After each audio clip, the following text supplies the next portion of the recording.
დედამ შვილი ვერ გაზარდა, შვილმა დედა ვერ შეიგრძნო. ეს არის აუტანელი ტკივილი. არასოდეს დამავიწყდება ის დღე, როცა წამოვედი, ჩემი პატარა როგორ ტიროდა აეროპორტში და როგორ დარბოდა და მომდევდა. ეს არ დამავიწყდება, რამდენი წელიწად და ვიცოცხლო. ეს ქვეყანა მე ჩემ ქვეყანაზე მეც მაძლევს. აქამდე თუ ოჯახიდან ერთი ადამიანი მოდიოდა, ეხლა მოდიან ოჯახები. ეს გააკეთა ჩვენმა რუსულმა მთავრობამ. აი პირველი რაც შემოვედი ესპანეთში, რაც ყურში მომხვდა და საერთოდ თვალში მომხვდა, ადამიანები, ბედნიერი ადამიანები. ჩვენთან ხო ვლაპარაკობთ და აი რა ვქნათ, ხვალ რითი გავიტანოთ თავი, აი როგორი სიძვირია, რა გავაკეთოთ. აქ ესენი ლაპარაკობენ, საწავიდნენ, თეატრში წავიდნენ, კინოში წავიდნენ ამ შაბათ-კვირას. საჭმელი, რომელი უკეთესია, რომელი გააკეთონ, ყველა შრომობს. აქ ძალიან შრომელი ხალხია, შრომობს. მაგრამ შესაბამისად ანაზღაურება აქვთ კარგი.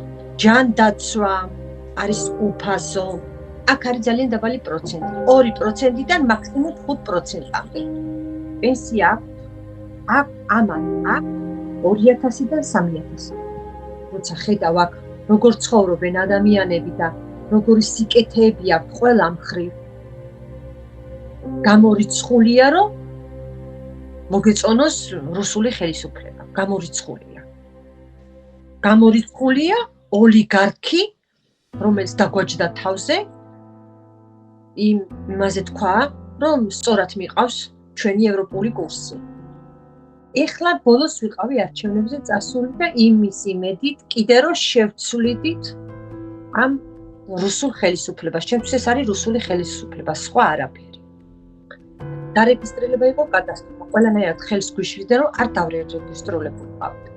ვისაც ეგონა, რომ დარეგისტრირდა, რომ მივიდა სიაში თავი ვერ აღმოაჩინა.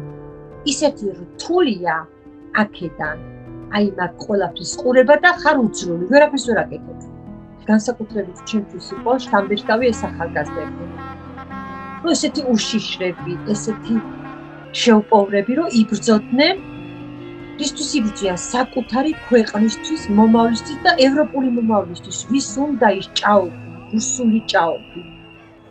მე საქართველოს ძალიან მიყვარს. მინდა რომ იყოს აი ესეთი ქვეყანა, სადაც ახლა მე ვარ, მეტი არ მინდა. აი ესეთი იყოს, მეტი არ მინდა.